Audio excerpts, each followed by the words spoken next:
ಮಕ್ಕಳಾಗಿಲ್ಲ ಅಂತ ಯೋಚನೆ ಮಾಡ್ತಿರೋ ದಂಪತಿಗಳಿಗೆ ಇಲ್ಲಿದೆ ನಿಮಗೊಂದು ಸುವರ್ಣಾವಕಾಶ.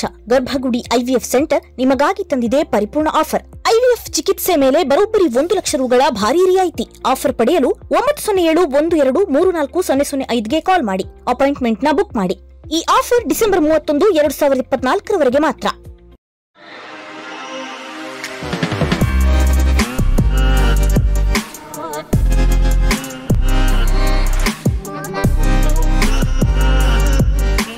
ಹಾಯ್ ಫ್ರೆಂಡ್ಸ್, ದಿನದ ಎಲ್ಲ ಪ್ರಮುಖ ಸುದ್ದಿಯನ್ನು ನಿಮಗೆ ತಲುಪಿಸುವ mastmaga.comನ ಫುಲ್ ನ್ಯೂಸ್ಗೆ ಸ್ವಾಗತ. ನಾನು ಅಮರ್ ಪ್ರಸಾದ್. ಭಾರತ ದೊಡ್ಡ ಸಾಧನೆ ಮಾಡಿದೆ.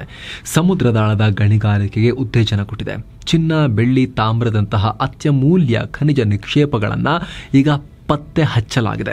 National Institute of Ocean Technology NIOT ಮತ್ತು National Centre for Polar and Oceanic Research NCPOR ಸಮುದ್ರದಾಳದಲ್ಲಿ ಯಶಸ್ವಿ high resolution deep sea exploration ನಡೆಸಿದೆ. ಸಮುದ್ರದಾಳಕ್ಕೆ ಧುಮುಕಿ ಅಡ್ವಾನ್ಸ್ ಟೆಕ್ನಾಲಜಿ ಬಳಸಿ ಅಲ್ಲಿನ ಅತ್ಯದ್ಭುತ ಖನಿಜ ಸಂಪನ್ಮೂಲಗಳ ಮಾಹಿತಿಯನ್ನು ಕಲೆ ಹಾಕಲಾಗಿದೆ. ಹೈಡ್ರೋ ಥರ್ಮಲ್ ಸಲ್ಫೈಡ್ ಫೀಲ್ಡ್ ಪತ್ತೆ ಹಚ್ಚಲಾಗಿದೆ. ದೊಡ್ಡ ಭಂಡಾರನೇ ಸಿಕ್ಕದಂತಾಗಿದೆ ಈಗ. ಹೈಡ್ರೋ ಥರ್ಮಲ್ ಸಲ್ಫೈಡ್ ಫೀಲ್ಡ್ ಅಂದರೆ ಸಮುದ್ರದ ತಳದಲ್ಲಿರೋ ಒಂದು ವಿಶಿಷ್ಟವಾದ ಸಂಪನ್ಮೂಲಗಳನ್ನು ಹೊಂದಿರೋ ಜಾಗ. ಚಿನ್ನ, ಬೆಳ್ಳಿ, ತಾಮ್ರ ಈ ರೀತಿ ಸಮೃದ್ಧ ನಿಕ್ಷೇಪಗಳು ಈ ಜಾಗದಲ್ಲಿ ಜಾಸ್ತಿ ಸಿಗ್ತವೆ.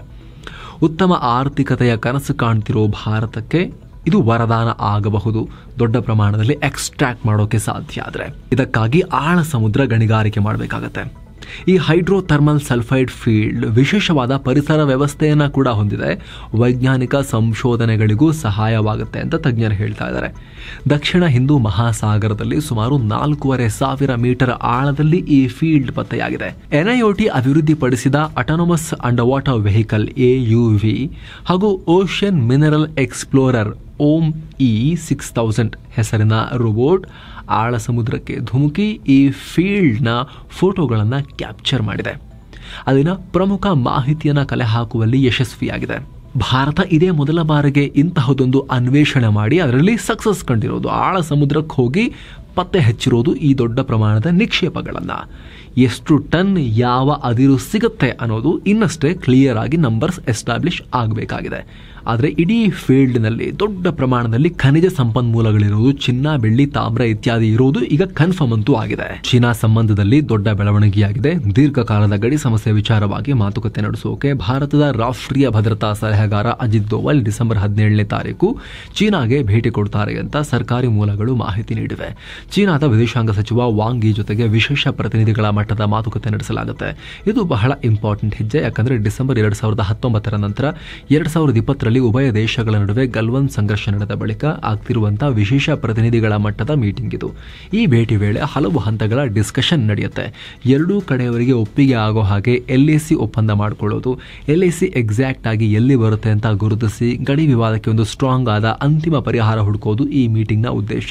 ಈ ಮೀಟಿಂಗ್ ನಂತರ ಮುಂದಿನ core commander level meeting time ಅನ್ನು ನಿರ್ಧರಿಸಲಾಗುತ್ತೆ.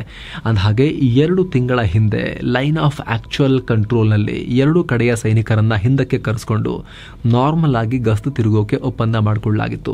ನಂತರ ಒಪ್ಪಂದದ ಪ್ರಕಾರ ಡಿಸ್ಎಂಗೇಜ್ಮೆಂಟ್ ಕಾರ್ಯ ಕೂಡ ನಡೆದಿತ್ತು. ಇದೀಗ ಮುಂದುವರೆದ ಭಾಗವಾಗಿ ನೇರವಾಗಿ ರಾಷ್ಟ್ರೀಯ ಭದ್ರತಾ ಸಲಹೆಗಾರರಾಗಿರೋ ಅಜಿತ್ ದೋವಲ್ ಅವರೇ ಚೀನಾಗೆ ಹೊರಟಿದ್ದಾರೆ. 2020 ನಡೆದ ಗಲ್ವಾನ್ ಸಂಘರ್ಷದಿಂದ ಇಲ್ಲಿವರೆಗೂ 2 ರಾಷ್ಟ್ರಗಳ ನಡುವೆ ಗಡಿಯಲ್ಲಿ ಉದ್ವಿಗ್ನತೆ ಇದೆ. ಇದರಿಂದ ದ್ವಿಪಕ್ಷೀಯ ಸಂಬಂಧಕ್ಕೂ ಅಡಚಣೆಯಾಗಿದೆ. ಹಾಗಾಗಿ ಈ ಸಮಸ್ಯೆಗೆ ಪರಿಹಾರ ಹುಡುಕುವ ನಿಟ್ಟಿನಲ್ಲಿ ಈ ಭೇಟಿ ಮಹತ್ವದ ಪಾತ್ರ ನಿಭಾಯಿಸೋ ನಿರೀಕ್ಷೆ ಇದೆ. ಇತ್ತೀಚೆಗೆ ಹಲವು ಕ್ಷೇತ್ರಗಳನ್ನ ರೋಬೋಟಿಕ್ಸ್ ಮತ್ತು AI ಆವರಿಸಿಕೊಳ್ತಿದೆ. ಈಗೇನಾಗಿದೆ, ಬಾಲಿವುಡ್ ನಟಿ ಶಿಲ್ಪಾ ಶೆಟ್ಟಿ ಚಿಕ್ಕಮಗಳೂರು ಜಿಲ್ಲೆಯ ಬಾಳೆಹೊನ್ನೂರು ತಾಲೂಕಿನ ರಂಭಾಪುರಿ ಮಠಕ್ಕೆ ರೋಬೋ ಆನೆನ ಗಿಫ್ಟ್ ಕೊಟ್ಟಿದ್ದಾರೆ. ಇದು ರಿಯಲ್ ಆನೆ ಥರನೇ ಯಾವಾಗಲೂ ಕಂಡುಬಿಟ್ಟು ಕಿವಿ, ತಲೆ, ಸುಂಡ್ಲು ಆಡಿಸುತ್ತೆ, ಬಾಲ ಅಲ್ಲಾಡಿಸ್ತಿರುತ್ತೆ.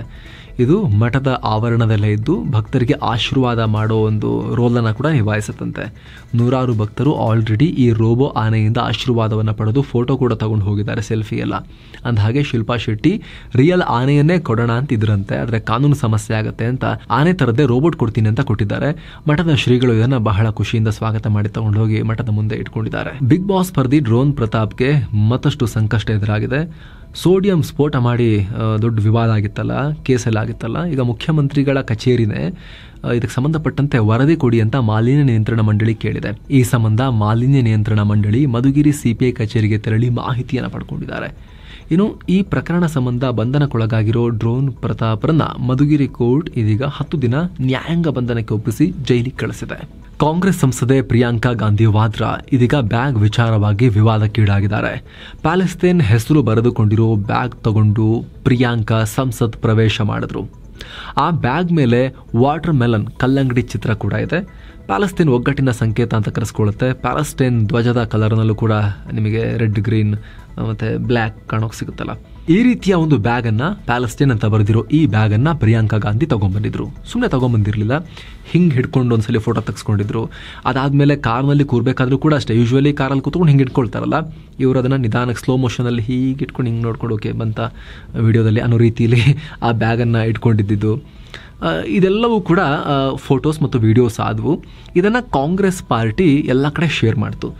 ನೋಡಿ, ವಿಶೇಷವಾದ ಬ್ಯಾಗ್ ಧರಿಸಿ ಬಂದಿದ್ದಾರೆ ಪ್ರಿಯಾಂಕಾ ಗಾಂಧಿ, ಪ್ಯಾಲೆಸ್ತೇನಿಗೆ ಸಪೋರ್ಟ್ ಮಾಡ್ತಾರೆ ಇವರು ಅಂತ ಕಾಂಗ್ರೆಸ್ ಪಾರ್ಟಿ ಅವರು ಇದನ್ನ ಶೇರ್ ಮಾಡಿದ್ರು ಎಲ್ಲ ಕಡೆ.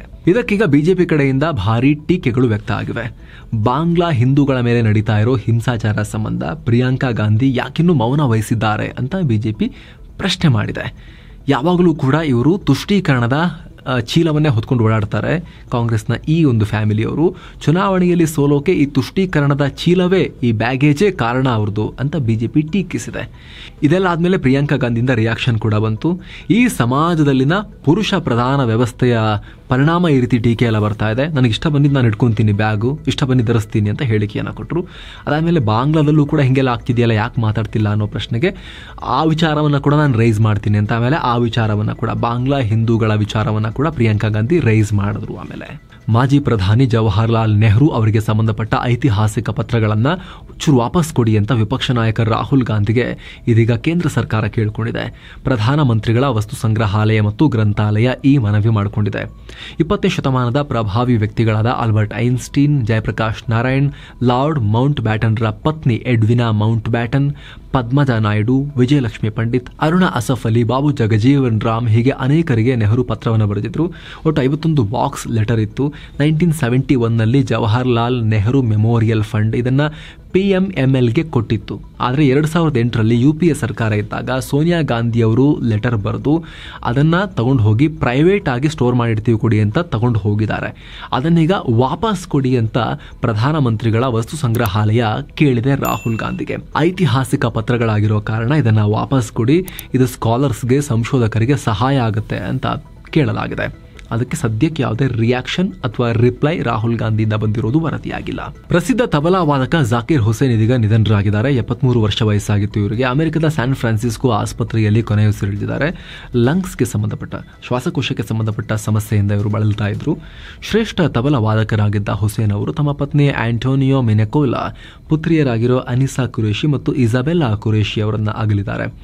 ಇನ್ನು ಇವರ ನಿಧನಕ್ಕೆ ಸಂತಾಪ ಸೂಚಿಸಿರೋ PM ನರೇಂದ್ರ ಮೋದಿ, ಅಸಾಧಾರಣ ಪ್ರತಿಭೆ, ಸಂಗೀತ ಕ್ಷೇತ್ರಕ್ಕೆ ಅಪಾರ ಕೊಡುಗೆಯನ್ನು ಕೊಟ್ಟಿದ್ರು, ವಿಶ್ವಾದ್ಯಂತ ಹೃದಯಗಳನ್ನು ಗೆದ್ದಿದ್ರು, ಭಾರತದ ಶಾಸ್ತ್ರೀಯ ಸಂಗೀತವನ್ನು ಜಗತ್ತಿಗೆ ತಗೊಂಡು ಹೋದ ಜೀನಿಯಸ್ ಇವರು ಅಂತ ಕೊಂಡಾಡಿದ್ದಾರೆ.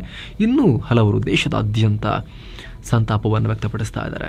ಮಸೀದಿ ಸರ್ವೆ ವಿಚಾರವಾಗಿ ಭಾರಿ ಹಿಂಸಾಚಾರ ನಡೆದಿದ್ದ ಸಂಬಲ್ನಲ್ಲಿ ಇದೀಗ ಮತ್ತೊಂದು ಬೆಳವಣಿಗೆಯಾಗಿದೆ. ಭರ್ತಿ 46 ವರ್ಷಗಳ ನಂತರ ರೀಓಪನ್ ಮಾಡಲಾದ ಭಸ್ಮಶಂಕರ ದೇವಸ್ಥಾನದಲ್ಲಿ ಈಗ ಶಿವಲಿಂಗ ಎಲ್ಲ ಸಿಕ್ಕಿತ್ತಲ್ಲ, ಇದೀಗ 20 ಅಡಿ ಆಳದಲ್ಲಿ 3 ಪುರಾತನ ಪಾರ್ವತಿ ಮತ್ತು ಲಕ್ಷ್ಮೀ ದೇವಿಯರ ವಿಗ್ರಹಗಳು ಸಿಕ್ಕಿವೆ ಅನ್ನೋ ಮಾಹಿತಿ ಬರ್ತಾ ಇದೆ. ಹಳೆಯ ಬಾವಿ ಕೂಡ ಪತ್ತೆಯಾಗಿದೆ. ಈ ವಿಗ್ರಹಗಳ ಕಾರ್ಬನ್ ಡೇಟಿಂಗ್ ನಡೆಸಿ ಅಂತ ಸಂಬಲ್ ಆಡಳಿತ ಭಾರತೀಯ ಪುರಾತತ್ವ ಇಲಾಖೆಗೆ ASIಗೆ ಪತ್ರ ಬರೆದಿದೆ.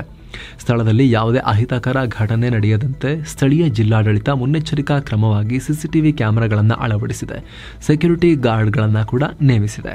ಏನೋ ಮಾವೋವಾದಿಗಳ ಒಂದು ಸ್ಫೋಟಕ ವಿಚಾರ ಹೊರಗೆ ಬರ್ತಾ ಇದೆ. ಸಂತಾನಹರಣ ಮಾಡಲಾಗ್ತಿದೆ ಮಾವೋವಾದಿಗಳಿಗೆ ಅಂತ. ಅಂದರೆ ನಕ್ಸಲ್ಸ್ ಯಾರೆಲ್ಲ ಆಗಕ್ಕೆ ಹೋಗ್ತಾರೆ ಅವರಿಗೆ ಈ ನಸ್ಬಂದಿ ಮಾಡಲಾಗ್ತಿದೆ, ಸಂತಾನಹರಣ ಮಾಡಲಾಗ್ತಿದೆ. ಅವರು ಮದುವೆ ಆಗೋಕ್ಕಿದ್ರೂ ಕೂಡ ಸಂತಾನಹರಣ ಆದಮೇಲೆ ಆ ನಕ್ಸಲರನ್ನ ಮದುವೆ ಆಗೋಕೆ ಬಿಡಲಾಗ್ತಾ ಇದೆ. ಈ ರೀತಿ ನಕ್ಸಲರ ಹಿರಿಯ ನಾಯಕರು, ಹಿರಿಯ ಲೀಡರ್ಗಳು ಆ ರೀತಿ ಫೋರ್ಸ್ ಮಾಡ್ತಾರೆ ಅಂತ ಇದೀಗ ತೆಲಂಗಾಣದ ಮಾಜಿ ನಕ್ಸಲ್ ಒಬ್ಬರು ಬಹಿರಂಗಪಡಿಸಿದ್ದಾರೆ. ಅಮಿತ್ ಶಾ ಅವರ ಭೇಟಿ ವೇಳೆ, ಇಂಟರಾಕ್ಷನ್ ವೇಳೆ ಈ ಮಾಜಿ ನಕ್ಸಲ್ ಇದೆಲ್ಲವನ್ನ ಬಹಿರಂಗಪಡಿಸಿದ್ದಾರೆ. ಈ ಹಿಂದೆ ಇವ್ರಿಗೂ ಕೂಡ ಇದೇ ರೀತಿಯಾಗಿತ್ತು. ಮಾವೋವಾದಿಗಳ ಹಿರಿಯ ನಾಯಕರ ಒತ್ತಾಯದ ಮೇರೆಗೆ ಇವರು ಸಂತಾನಹರಣ ಆಪರೇಷನ್ ಆಗಿತ್ತು ಇವರಿಗೆ. ಆಮೇಲೆ ನಕ್ಸಲಿಸಮ್ ಬಿಟ್ಟು ಹೊರಗೆ ಬಂದ ಮೇಲೆ ಶಸ್ತ್ರಾಸ್ತ್ರ ಬಿಟ್ಟು ಇವರು ಸರೆಂಡರ್ ಆಗಿದ್ರು. ಅದಾದಮೇಲೆ ಆ ಆಪರೇಷನ್ನ ರಿವರ್ಸ್ ಮಾಡ್ಕೊಳ್ಳೋಕೆ, ಅದನ್ನು ಸರಿ ಮಾಡ್ಕೊಳ್ಳೋಕೆ ಇನ್ನೊಂದ್ಸಲಿ ಸರ್ಜರಿ ಮಾಡಿಕೊಂಡು ಬಹಳ ಒದ್ದಾಡಿ ಏನೇನೋ ಮಾಡಿ ಸರ್ಕಸ್ ಮಾಡಿ ಮತ್ತು ಇನ್ನೊಂದು ರೌಂಡ್ ಸರ್ಜರಿ ಆಮೇಲೆ ಮದುವೆ ಆಗಿ ಅವರು ಈಗ ಮಗುಗೆ ತಂದೆ ಕೂಡ ಆಗಿದ್ದಾರಂತೆ. ಪ್ರಖ್ಯಾತ ಸಂಗೀತಗಾರ ಮತ್ತು ರಾಜ್ಯಸಭಾ ಸದಸ್ಯ ಇಳೆಯರಾಜ ತಮಿಳುನಾಡಿನ ಶ್ರೀ ವಿಲ್ಲಿಪುತ್ತೂರ್ ಅಂಡಾಳ್ ದೇವಸ್ಥಾನಕ್ಕೆ ಭೇಟಿ ಕೊಟ್ಟಿದ್ರು. ವಿವಾದ ಈಗ ಸೃಷ್ಟಿಯಾಗಿದೆ. ಅಲ್ಲಿ ದೇವಸ್ಥಾನದ ಅರ್ಧ ಮಂಟಪಕ್ಕೆ ಪ್ರವೇಶ ನೀಡಿರುವ ಇಳೆಯರಾಜರನ್ನ ತಡೆಯಲಾಯಿತು. ಇದಕ್ಕೆ ತೀವ್ರ ವಿರೋಧ ವ್ಯಕ್ತವಾಗಿದೆ. ಅವ್ರನ್ನ ಹೊರ ಹಾಕಿದ್ರು, ಅಸ್ಪೃಶ್ಯತೆಯ ಆಚರಣೆ ಮಾಡ್ತಿದ್ದಾರೆ ದೇವಸ್ಥಾನದವರು ಅಂತ ಟೀಕೆ ವ್ಯಕ್ತ ಆಗಿದೆ. ಇದಕ್ಕೆ ದೇವಸ್ಥಾನದ ಆಡಳಿತ ಮಂಡಳಿ ಪ್ರತಿಕ್ರಿಯೆ ಕೊಟ್ಟಿದೆ. ಅರ್ಧ ಮಂಟಪವನ್ನು ಗರ್ಭಗುಡಿಯಂತೆ ಕನ್ಸಿಡರ್ ಮಾಡಲಾಗುತ್ತೆ, ಇಲ್ಲಿ ಭಕ್ತರ ಎಂಟ್ರಿಯನ್ನು ನಿರ್ಬಂಧಿಸಲಾಗಿದೆ ಅನ್ನೋ ಒಂದು ಉತ್ತರವನ್ನು ಕೊಟ್ಟಿದ್ದಾರೆ. ಇನ್ನೊಂದು ಕಡೆ ಬಿಜೆಪಿ ತನ್ನ ಪಕ್ಷದ ಸಂಸದರಿಗೆ ವಿಪ್ ಜಾರಿಗೊಳಿಸಿದೆ. ಡಿಸೆಂಬರ್ 17ನೇ ತಾರೀಕು ಒನ್ ನೇಷನ್ ಒನ್ ಎಲೆಕ್ಷನ್ ಅನ್ನ ಲೋಕಸಭೆಯಲ್ಲಿ ಮಂಡಿಸಲಿದ್ದು, ಈ ಸಂಬಂಧ ಬಿಜೆಪಿ ಸಂಸದರು ಲೋಕಸಭೆಯಲ್ಲಿ ಹಾಜರಿರಬೇಕು ಅಂತ ಬಿಜೆಪಿ ವಿಪ್ ಜಾರಿ ಮಾಡಿದೆ. ಭಾರತ ಆಸ್ಟ್ರೇಲಿಯಾ ನಡುವಿನ ಬಾರ್ಡರ್ ಗವಾಸ್ಕರ್ ಟ್ರೋಫಿಯ 3ನೇ ಟೆಸ್ಟ್ ಪಂದ್ಯ ಬ್ರಿಸ್ಬೇನ್ನಲ್ಲಿ ನಡೀತಾ ಇದೆ. ಮ್ಯಾಚ್ನ ಮೊದಲ ಇನ್ನಿಂಗ್ಸ್ನಲ್ಲಿ ಆಸ್ಟ್ರೇಲಿಯಾ ತಂಡ 445 ರನ್ ಗಳಿಸಿ ಆಲ್ಔಟ್ ಆಯಿತು. ತೃತೀಯ ದಿನ ಮೊದಲ ಇನ್ನಿಂಗ್ಸ್ನಲ್ಲಿ ಬ್ಯಾಟ್ ಆರಂಭಿಸಿದ ಟೀಂ ಇಂಡಿಯಾಗೆ ಆರಂಭಿಕ ಆಘಾತ ಆಯಿತು. ಯಶಸ್ವಿ ಜೈಸ್ವಾಲ್, ಶುಭ್ಮನ್ ಗಿಲ್, ವಿರಾಟ್ ಕೊಹ್ಲಿ, ರಿಷಬ್ ಪಂತ್ ಅತ್ಯಂತ ಕಳಪೆ ಬ್ಯಾಟಿಂಗ್ ಮಾಡಿದ್ದಾರೆ. ಒಬ್ಬರಾದ್ಮೇಲೊಬ್ಬರು ವಿಕೆಟ್ ಕೊಡ್ತಾ ಹೋಗಿದ್ದಾರೆ. ತೃತೀಯ ದಿನದ ಆಟದ ಅಂತ್ಯಕ್ಕೆ ಮಳೆ ಅಡ್ಡಿಯಾಗಿ ಅರ್ಧಕ್ಕೆ ರದ್ದಾಯಿತು. ಸದ್ಯ ಟೀಂ ಇಂಡಿಯಾ 17 ಓವರ್ಗಳಲ್ಲಿ 4 ವಿಕೆಟ್ ನಷ್ಟಕ್ಕೆ 51 ರನ್ಗಳನ್ನು ಕಲೆ ಹಾಕಿದೆ. ಇನ್ನು 394 ರನ್ಗಳನ್ನು ಕಲೆ ಹಾಕಬೇಕಾಗಿದೆ. ಸದ್ಯ ರೋಹಿತ್ ಶರ್ಮಾ, ಕೆಎಲ್ ರಾಹುಲ್, ರವೀಂದ್ರ ಜಡೇಜಾ, ನಿತೀಶ್ ಕುಮಾರ್ ರೆಡ್ಡಿ, ಜಸ್ಪ್ರೀತ್ ಬುಮ್ರಾ, ಮೊಹಮ್ಮದ್ ಸಿರಾಜ್ ಮತ್ತು ಆಕಾಶ್ ದೀಪ್ ಬ್ಯಾಟಿಂಗ್ ಬಾಕಿ ಇದ್ದಾರೆ. ಸದ್ಯಕ್ಕೆ ಈ ಪಂದ್ಯ ಬಹುತೇಕ ಡ್ರಾ ಅಥವಾ ಭಾರತದ ಸೋಲು, ಯಾವ ಕಾರಣಕ್ಕೂ ವಿನ್ ಆಗ್ಲಿಕ್ಕೆ ಸಾಧ್ಯ ಇಲ್ಲ, ಆ ರೀತಿ ವಾತಾವರಣ ಇದೆ.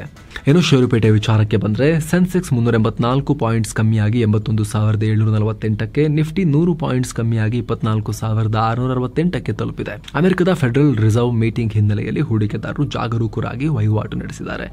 ಜಾಗತಿಕ ಮಾರುಕಟ್ಟೆಯ ವೀಕ್ ಟ್ರೆಂಡ್ ನಿಂದ ಮಾರುಕಟ್ಟೆ ಡೌನ್ ಆಗಿದೆ.